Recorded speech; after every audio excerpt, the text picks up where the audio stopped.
include the good times and the bad.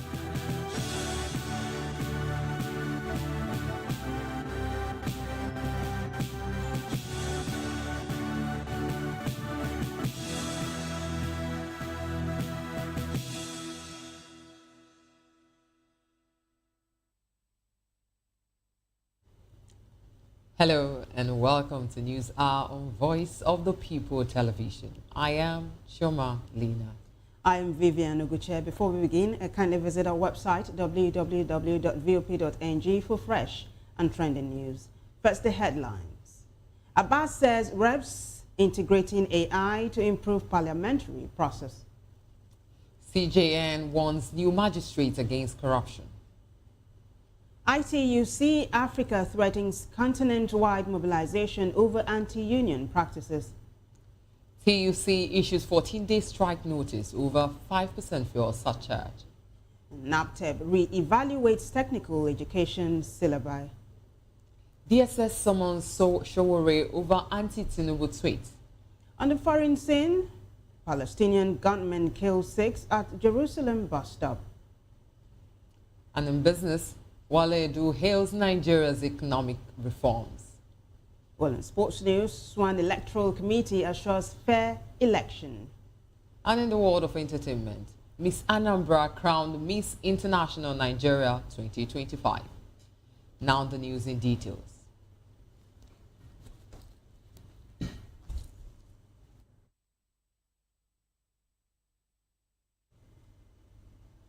Speaker of the House of Representatives, Tajuddin Abbas, says the National Assembly is adopting technology and artificial intelligence to enhance parliamentary processes, improve transparency and boost efficiency through digital platforms. Speaking at the first general meeting of the Asian African Parliamentary Council in Beirut, Lebanon, Abbas also called for stronger trade and investment frameworks between Africa and Asia, with particular focus on green energy and digital economies. Addressing lawmakers from both continents on Monday at the Lebanese parliament, the speaker said the council provides a platform for Africa and Asian parliaments to tackle shared challenges and strengthen their collective voice in global affairs. In another development, the Chief Justice of Nigeria, Justice Kudirat Kekereekun, has charged newly appointed magistrates and judges of the lower courts to uphold integrity, resist corruption, and deliver justice with both efficiency and fairness. She gave this warning in a keynote address on Monday at the induction course for the Batch B of the newly appointed magistrates and judges of the lower courts held at the National Judicial Institute in Abuja. The CJN, represented by the NJI Administrator, Justice Babatunde Adejumo, said the course was designed to equip the new judicial officers with the knowledge, discipline, and ethical grounding required to perform their roles effectively. Justice Kekereekun, who also serves as chairman of the NJI Board of Governors, reminded the magistrates that their courts are often the first point of contact for citizens within the justice system. She added that this position places a responsibility on them to ensure that justice is not only done, but seen to be done. In another development, the Osun State government has faulted the transfer to Abuja of its suit against the release of the withheld local government allocations into the accounts of chairmen and councillors elected on the platform of the All Progressive Congress, APC, for sacked by the court. Querying the relocation of the case file from Oshobo to Abuja, the state government accused the Chief Judge of the Federal High Court, Justice John Shoho, of bias when it was called counsel to Osun State government. Musibao Adetumbi asked the Abuja division of the court to hands off the case. Representing the Osun State Attorney General, Oluwole Jimmy Bada, the senior advocate of Nigeria, drew the attention of the court to the earlier motion seeking to set aside the relocation of the matter from Oshobo, where the suit was initiated, and a fiat the CJ issued for the court in Abuja to hear the case during vacation. The second motion sought to delist the Attorney General of the Federation and Minister of Justice as the third defendant in the case that has the Central Bank of Nigeria and the Accountant General of the Federation as the first and second defendants, respectively. Well, switching some gears now, the African Regional Organization of the International Trade Union Confederation, ITUC Africa, has accused the Dangote Group of persistent anti-union and anti-worker practices, warning that it will mobilize an Africa-wide protest against the organization. A statement from its headquarters in Lomé, Togo, by the General Secretary, Akato Digie, ITUC Africa backed the resistance by the Nigeria Labour Congress, NLC, and the Nigeria Union of Petroleum and Natural Gas Workers, NUPENG, over their disagreement with Dangote Refinery. It stated that, among others, the Dangote Group's continued union busting, casualization, unsafe working conditions, and wage suppression are a blatant violation of the International Labour Organization Convention 87 on freedom of association. ITUC Africa said these practices were not only an assault on Nigerian workers, but also a continental threat that sets a dangerous precedent of corporate monopoly undermining labor rights across Africa. Against this background, it demanded the organization's immediate cessation of anti-union, urgent unionization of all workers across Dangote operations, and Nigerian government's sanction and enforcement of compliance with labor laws. It also warned the Dangote Group and other African conglomerates and multinational that ITUC Africa, alongside its affiliates in the continent, will ensure continental mobilization against persistent anti-union posture wherever these companies operate.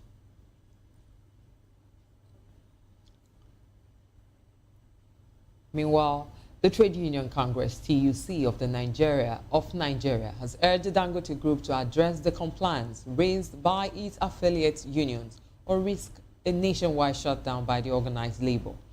In a statement by the TUC President, Comrade Festus Osifo, the Congress said it had received reports from the Petroleum and Natural Gas Senior Staff Association of Nigeria, PENGASAN, and the Nigerian Union of Petroleum and Natural Gas Workers, NUPENG, concerning alleged unresolved labor issues within the group. It added that the Chemical and Non-Metallic Products Senior Staff Association of Nigeria and the Textile, Garment and Tailoring Senior Staff Association of Nigeria had raised similar concerns. The Congress warned that failure to resolve the matter would attract solidarity action from TUC affiliates nationwide, adding that it was prepared to work in concert with the Nigeria Labour Congress, NLC, to defend the rights of workers. Meantime, the Trade Union Congress TUC has issued a federal government a 14-day ultimatum to withdraw its proposed 5% tax on petroleum products, describing the policy as economic wickedness. In a statement, the union demanded that the government withdraws the proposal or face a nationwide strike, saying that Nigerians were already overburdened and that the policy would worsen their suffering. Describing the proposal as reckless and an act of economic wickedness against the citizens, TUC President Festus Osifo said the union totally rejects the planned consumption tax. According to him, workers and citizens are still going through the pains of subsidy removal, skyrocketing fuel prices, food inflation, and a collapsing naira. He added that introducing another levy on petroleum products is to deliberately compound the sufferings, cripple businesses, and push millions of citizens further into poverty, insisting that government cannot continue to use Nigerians as sacrificial lambs for its economic experiments.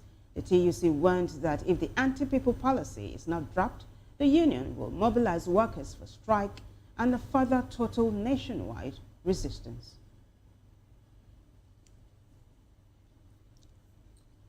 In another news, residents of Benin City, the Edo State capital, were stranded Monday as filling stations across the city shut down, leaving motorists, commercial drivers, and households struggling to find fuel.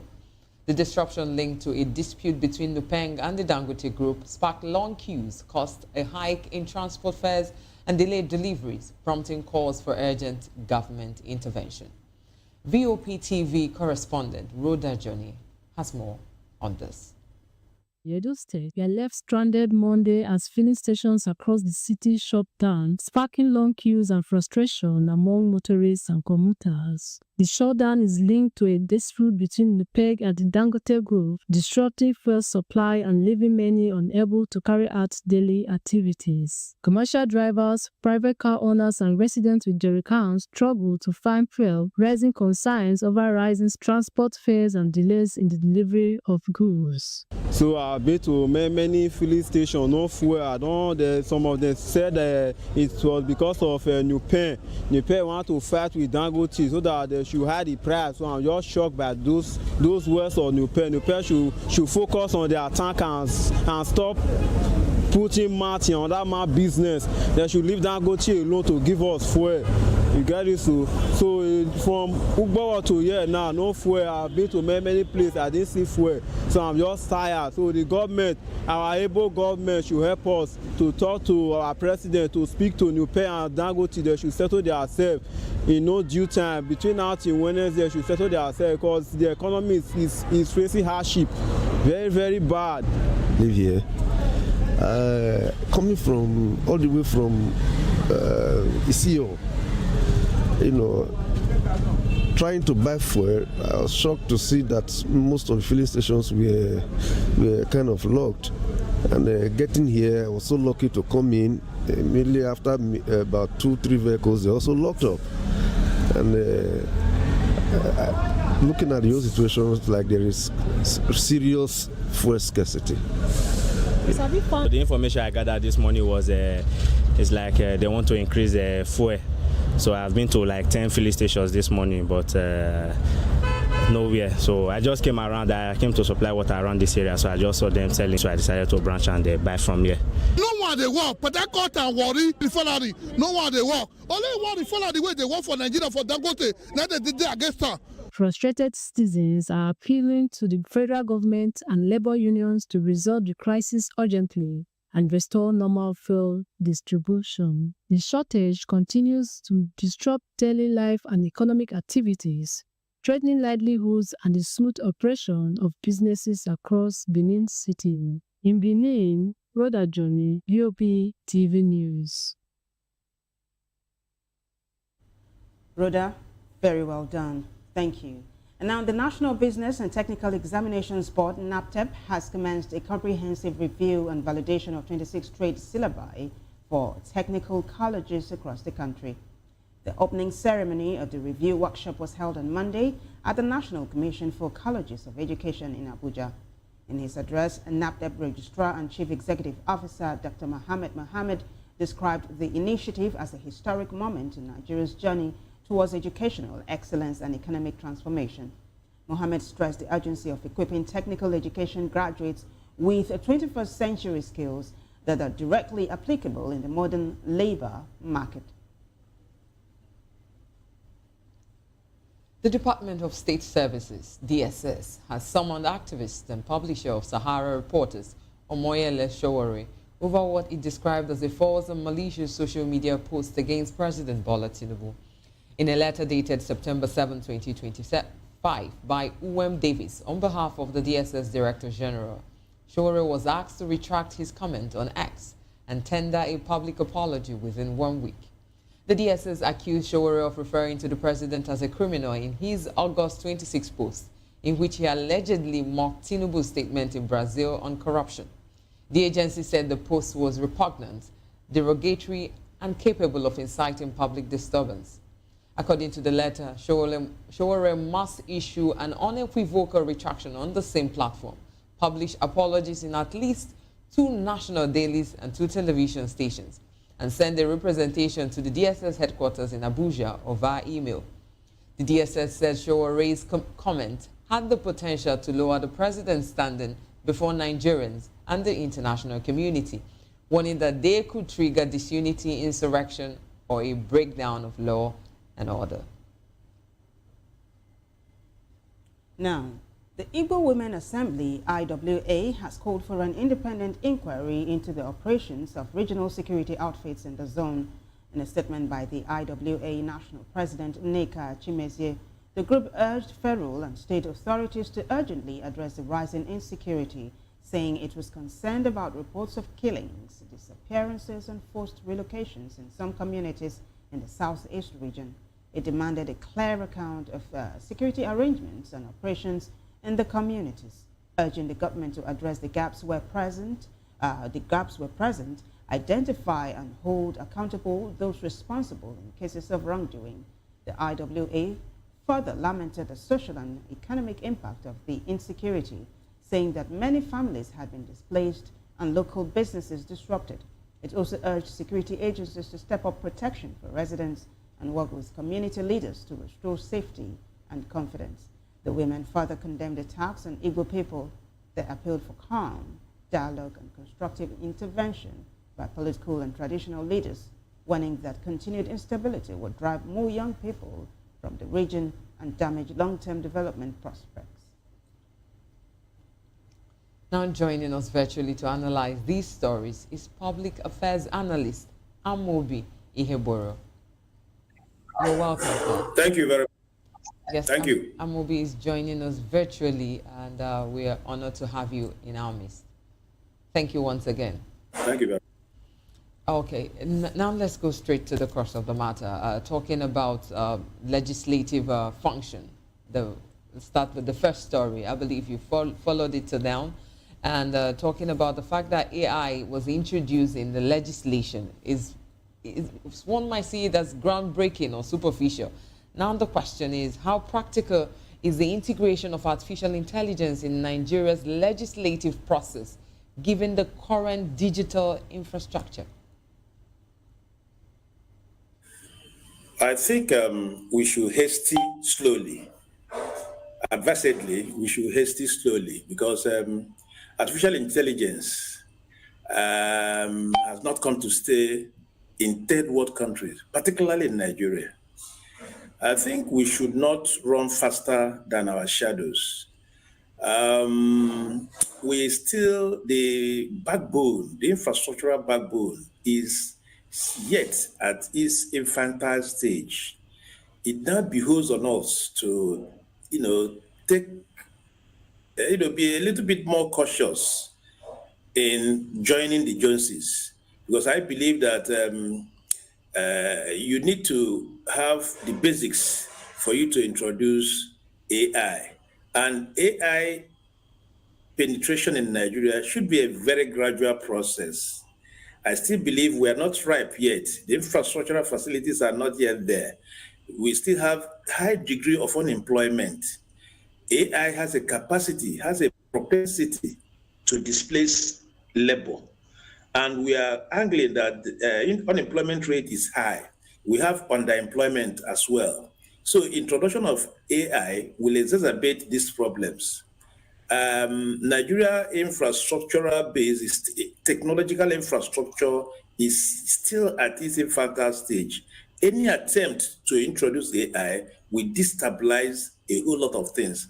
My contention here is that we need to hasten slowly as much as possible in introduction of AI. All right, Amobi, you said to hasten slowly. That sounds like a paradox, but it is good counsel. Let's talk about Osun State now. Not too long ago, it was a shocker when PDP chieftain, Chief Bode George, came out to say that for over 6 months, the federal government had been withholding the local government funds. You're talking about Osun State local government funds. The Osun State government headed to the courts, and now it is screaming foul. In fact, it's saying there's foul play. Now, for context, the Osun State government has faulted the transfer to Abuja of its suit against the release of the withheld local government allocations into the accounts of chairmen and councillors elected on the platform of the All Progressives Congress ABC, was sacked by the court. Now, this is the crux of the matter. They are querying the relocation of the case file from Osogbo in Osun State to Abuja. What's your take on this? The governor has said that he has been borrowing money to sustain Osun State government activities. If that is true, then it is a little bit unsavory. The important thing is that politics is taking a lot of precedence over realities on ground. People have accused the federal government or the Tinubu administration of twisting their delicate administration in Osun State. If that is anything to go by, then it is very, very unfortunate. That is why some of the opposition parties are accusing the federal government of trying to, put Nigeria into a one-party state, which is very, very unfortunate. I'm not a lawyer, but I want to believe that when you withhold local government funds, the people of Osun State is worse for it. Is worse for it. So why can't we look at a political solution to the impasse between, the legal impasse? Because if many a times, if issues are looked at from the legalese point of view, it becomes intractable. Because in law, you cannot say where the pendulum will swing to. So what is important is to look at the Osun people, how are they faring, in all this political logjam that the elites are putting the ordinary citizens into. I want to believe that a little bit of circumspection will be very, very advised here.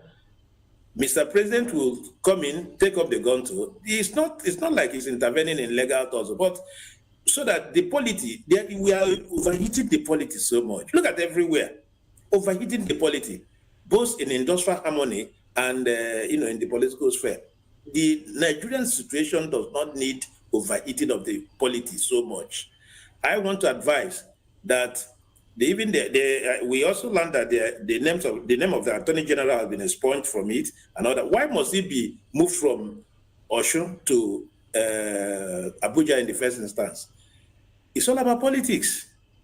You see, political expediency to an extent is the bane of this country.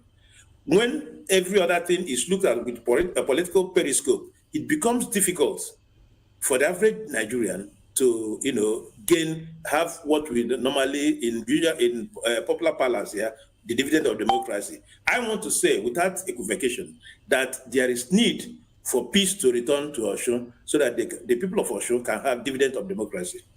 Okay, we hear you, and coming from the fact that you've been in the public space for a while now, the question will be, in your understanding, should states have autonomy over legal matters, like all-round autonomy when it has to do with legal matters? Should should they have autonomy?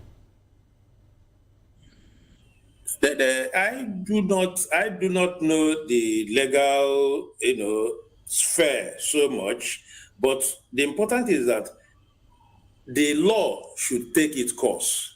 If for any reason, because all these things are spin-offs from election, the election was nullified, the court said no, this other one was not nullified and all that. But let's think of it. It is ironical that elections victory are gotten from the courts. That is the point. To stem this tide of court deciding who governs Nigerians can only be, solved by a good electoral system, transparent electoral system. If I win an election, so be it. If I do not win, if I see the trajectory the election is going, I know that there is nothing that can make me to win this election, I will throw in the towel. So we need to work on the electoral system, electoral act, electoral whatever, to ensure that transparency is entrenched. Once transparency is entrenched, any result that comes from the electoral body will be relatively, generally acceptable to any person. But a situation where the court decides who wins an election is a very dangerous trend. And that is a spin-off. That is what is causing all these ripples. So there is need for us to work our electoral system so that the winner will emerge and then the loser will congratulate the winner. All right. Talking about electoral reforms, former President Goodluck Jonathan not too long ago came out to say that it's essential for there to be independent nomination and screening of the electoral umpire. that way alone will there be, transparency when it comes to elections in Nigeria. Let's switch some gears now. Earlier on, you talked about overheating the polity, yeah? And you talked about industrial actions and all of that. Now, the ITUC Africa is threatening a continent-wide mobilization over anti-union practices. Just for context, the African Regional Organization of the International Trade Union Confederation has accused the Dangote Group of persistent anti-union and anti-worker practices, warning that it will mobilize an Africa-wide protest against the organization. Now, there's this impasse between marketers, oil marketers, and Dangote. If you followed the bulletin, our reporter, Johnny Rhoda from Edo State, brought us into the state. You know, she was so vivid in it. There's fuel scarcity right now because people are confused. The oil marketers are saying there's no fuel because there's a tug of war between Newpeng and Dangote. What do you make of all of this, though?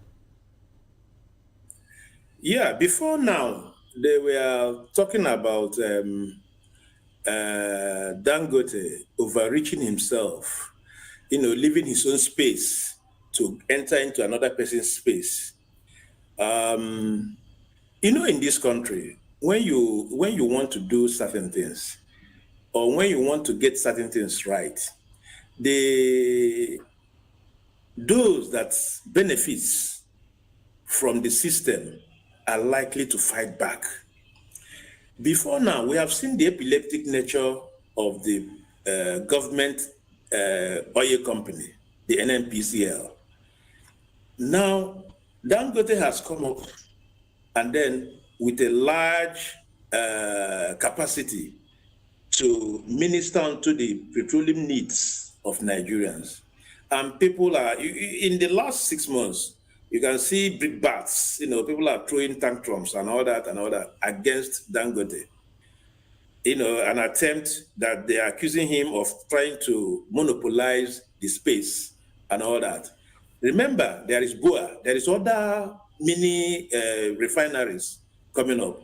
It's an open space. If you want to play in that place, come up. The man borrowed almost $20 million, you know, to set up this factory and all that. He's a businessman. Having said that, before he said he wants to get about 1,000 trailers to be powered by CNG so that the product can get to the marketers, you know, the filling stations directly. They also, you know, people that benefit from the system said no. Now they have turned away from that and they are now talking about unionization, that the 1,000 drivers or so that Dangote has employed must be unionized. With my little knowledge of labor law, I want to say that union, you know, is voluntary. You can be a member of a union if you like, or you may not want to join the union. Have these union people made attempt to verify from these drivers of Dangote whether they want to belong to the union? It is absurdity for them to believe that Dangote, all the drivers must belong to the union. I have in all the conversation around Dangote and Nupeng impasse, I have not heard about the opinion of the drivers themselves. This is critical. The drivers themselves must speak. Are they willing to join the union or they don't want to join the union? I agreed. There are advantages, you know, joining union, and there are also disadvantages and all that. So what is important is that the drivers involved should also speak out if they want to join union. Because what they are trying to do, when I was coming home this evening, I also noticed pockets of filling stations that are not selling per se. And I think the full, you know, the Lagos citizens will get the full feel of it by tomorrow. I know that movement is part of our own economy. You know, this economy cannot, you know, thrive without a lot of movement. Notwithstanding the telecoms, erosion into the system, but we move a lot, and if we move a lot, it has implications for the survival of the citizens. Nigeria cannot afford another fuel scarcity. based on what the fuel cost is, the transportation cost presently, it will be ill-advised for this country to enter into fuel scarcity. I think the government has a responsibility here to come in and see what they can do to, douse this tension. The polity, like I stated earlier on, is being unnecessarily overheated.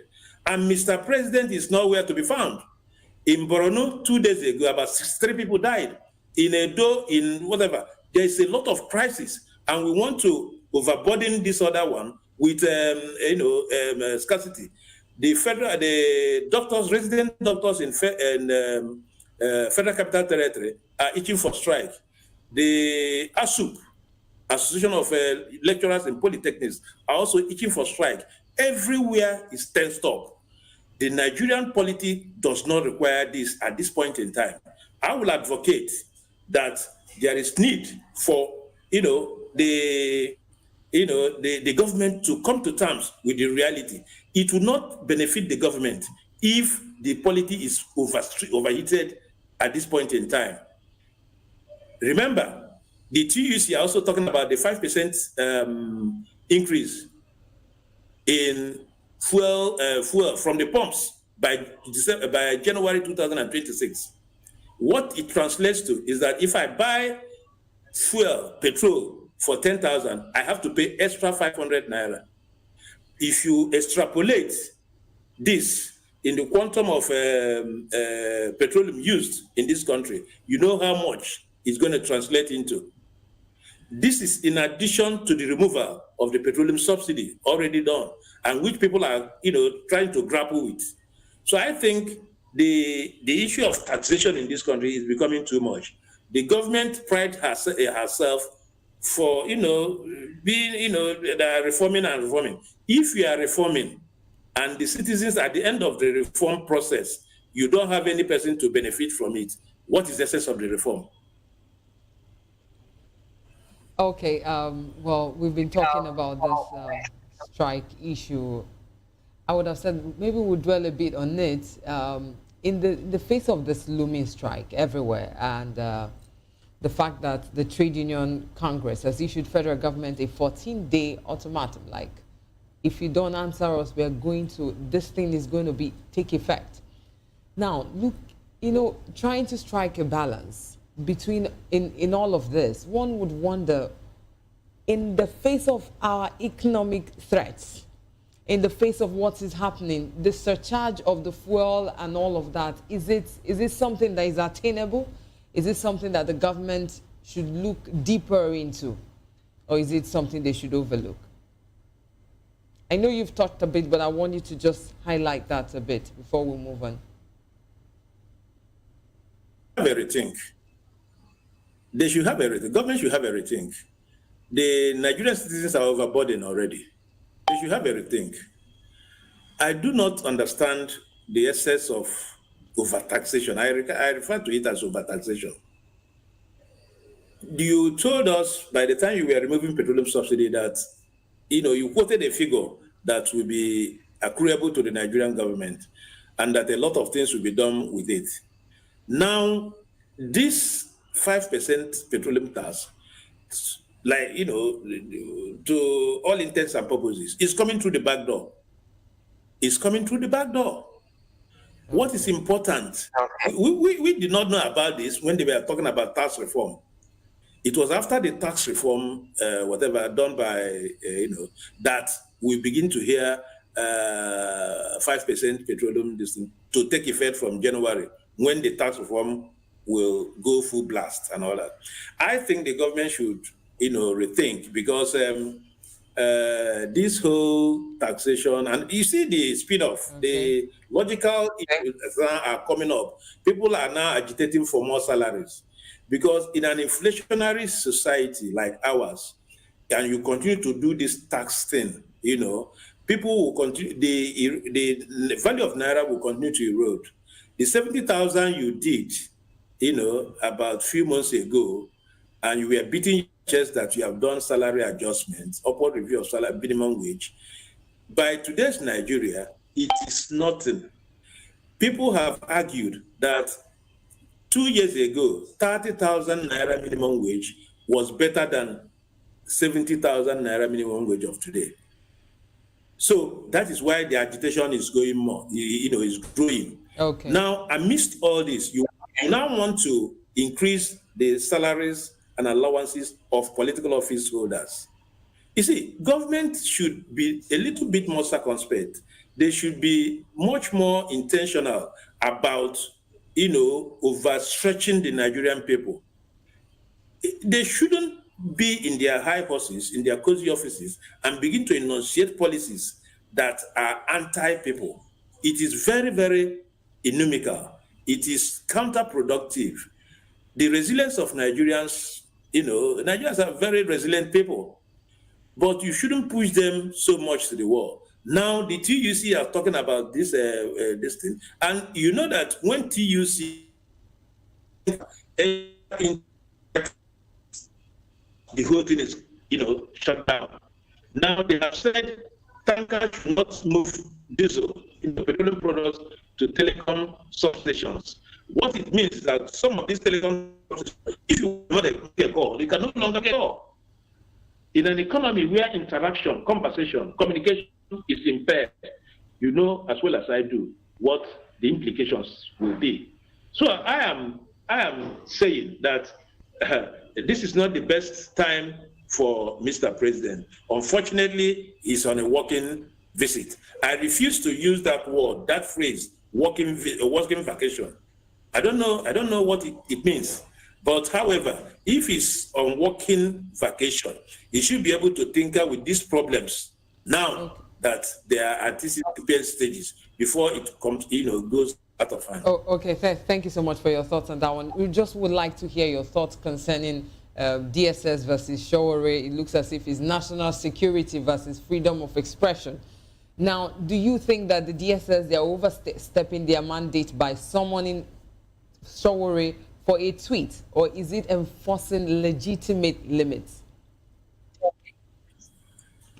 You see, I saw a counter from Showere's legal team saying that it amounts to, a breach of Showere's constitutional right, even the African Human Charter and all that.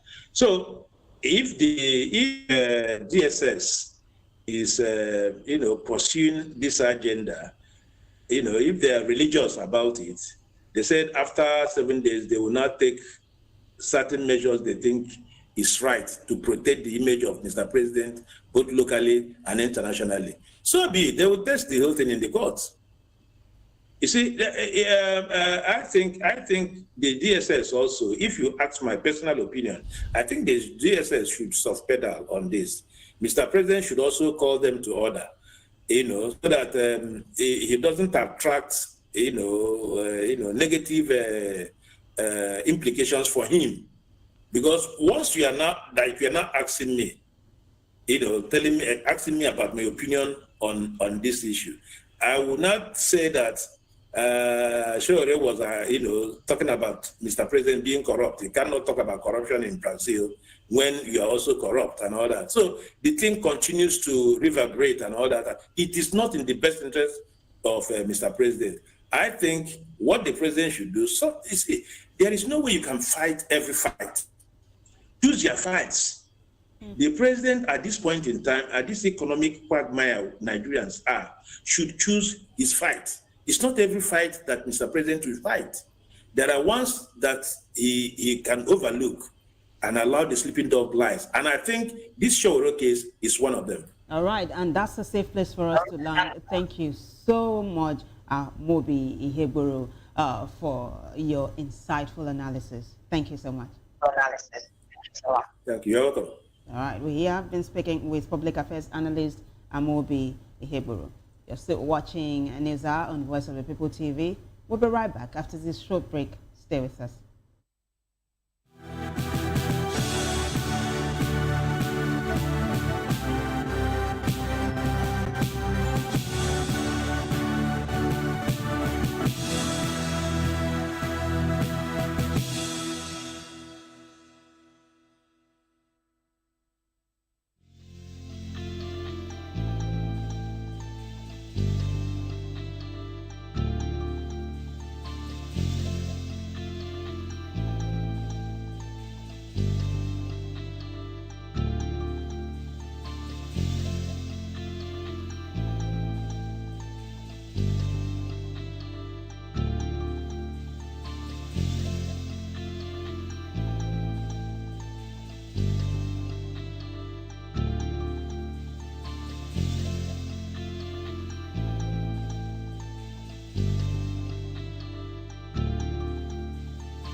Welcome back, everyone. Now, the federal government, African Union, and the European Union, EU, have called for the development of a harmonized data governance framework for data protection across the continent. They spoke at the opening ceremony of a data governance study visit for data protection authorities, a data governance in Africa initiative which is hosted by the Nigeria Data Protection Commission, NDPC, in Abuja. The National Commissioner of NDPC, Dr. Vincent Olatunji, disclosed that though 36 African countries had enacted data protection laws, only 26 of them have established dedicated data protection authorities. He explained that data protection requires implementation of laws and cross-border cooperation of countries. He added that this potential can only be realized if the continent develops a single digital market that is supported by free, responsible flow of data and proper governance structure. Meanwhile, the chairman of Senate Committee on ICT and Cybersecurity, Senator Salisu Afolabi, said that lawmakers are working with the UN Office on Drugs and Crimes for a law robust enough and in line with global best practices.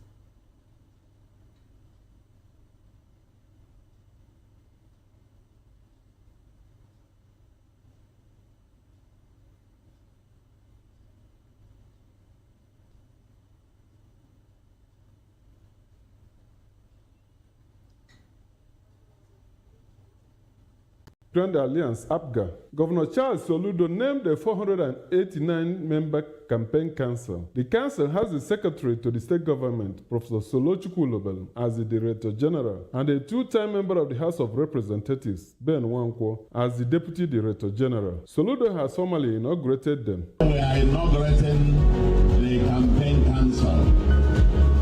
The election is barely 2 months away.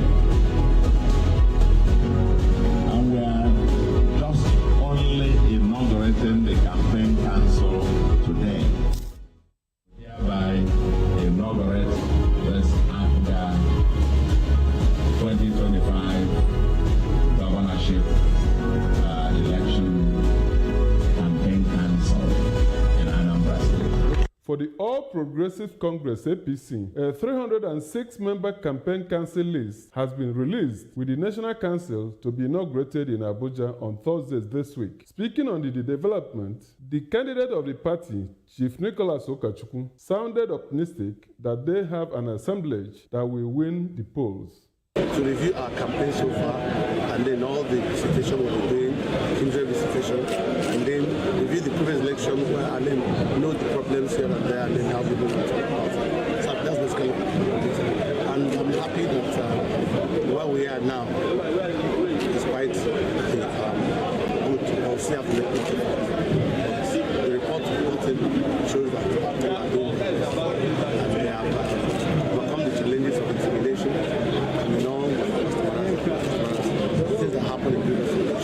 His acolytes, Arinze Awogu and Kinsley Ezekwel, said all the loopholes to emerging victorious have been plugged.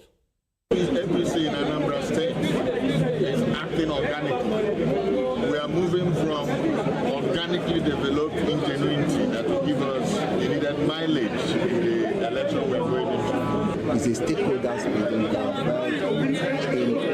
for the forthcoming election to ensure that we put our house in order towards winning the governorship election come November 8, 2020. Other political parties are also gearing up towards the polls billed for November 8, 2025. Mdu Obaleze, VOP TV News.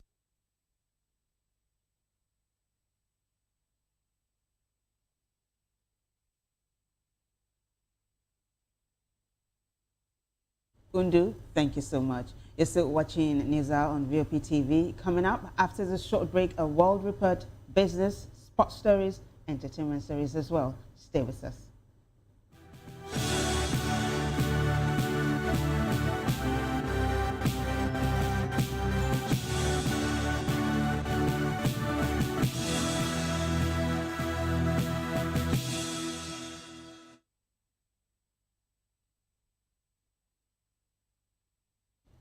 Welcome back from that short break. Now on to other news. 6 people have been killed and 8 others wounded by Palestinian gunmen in one of the deadliest shooting attacks in Jerusalem in the past few years. Israeli police said 2 terrorists arrived in a vehicle and opened fire towards a bus stop at Ramot Junction on the city's northern outskirts. The police said an off-duty soldier and a civilian returned fire, neutralizing the attackers. Israeli media identified the dead as 5 men aged between 25 and 79 and a 60-year-old woman. Local hospitals said 2 of the wounded were in serious condition.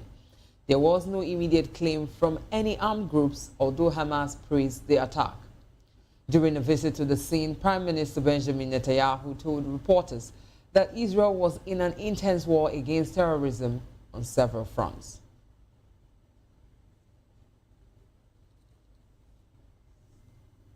Well, we'll take a short break. When we come back, business news.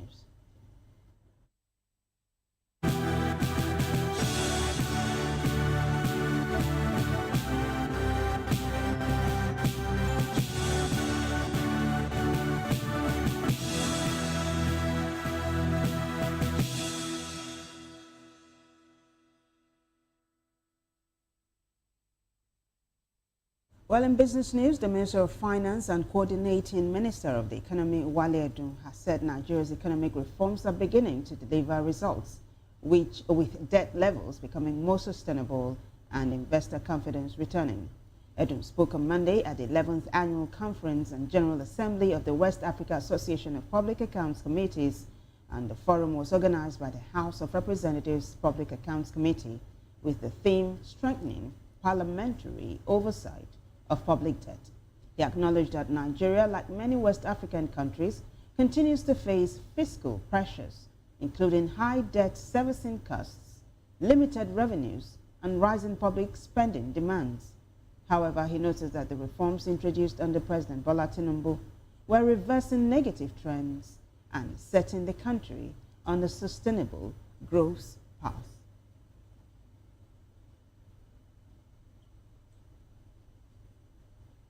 You have not gotten to the...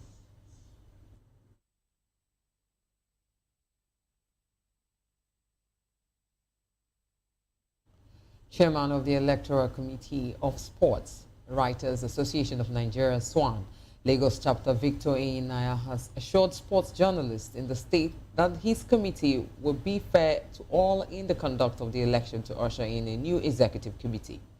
According to an election timeline released by SWANECO, as the Electoral Committee is called, an electoral process has started on September 5th and will end on October 9th, 2025. A statement by SWANECO Chairman Naya and Secretary Jerry Akbelohai disclosed that sale of nomination forms commenced on September 5th at the SWAN Secretariat at the National Stadium in Surulere, Lagos. It added that sale and submission of completed forms will close on September 30th, while the screening of aspirants holds on October 3rd and 4th. SWANECO said the election will hold on October 9th at the SWAN Secretariat in Lagos, and the process rounded off with the swearing-in of the newly elected officers the same day. Well, entertainment news is next.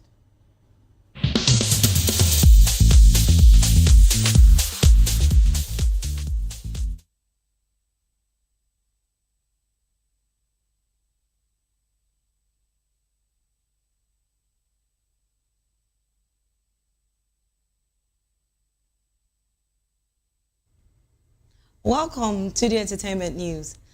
The Miss International Nigeria 2025 pageant came to a glittering close on September 8th, with Miss Anambra Faith Ekwebenam clinching the convert crown. The grand finale, which showcased beauty, intelligence, and poise, saw Ekwebenam rise above strong competition to earn the national title. Her victory has placed her firmly in the spotlight, with fans, pageant lovers, and fellow contestants praising her grace and confidence.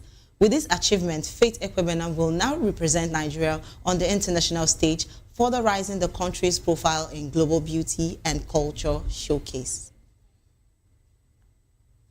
South African rising star Tyler made history at the 2025 MTV Video Music Awards, VMAs, after bagging the Best Afrobeats award for her chart-topping single, Push to Start. The event also saw Blackpink's Rose Walk Away with Song of the Year for APT featuring Bruno Mars, underscoring the global diversity and influence of music today. Tyler's wins was celebrated across the African entertainment scene with stars like Ashake and Burna. Nigerian's music heavyweights Ira Star, Burna Boy and Davido will go ahead to for Artist of the Year at the 11th All African Music Awards. Burna Boy and Davido lead the nomination with 5 nods each, while Shali Poppy follows closely with 4, including Artist of the Year and Song of the Year. Rema landing in the Artist of the Year category. Ira Star, nominated in 2 categories, joins the star-studded lineup alongside Morocco's El Grande Toto. This year's Afrima ceremony will be held in Nigeria from November 25 to 30th, 2025. And that's it for entertainment. I am Precious Agmano.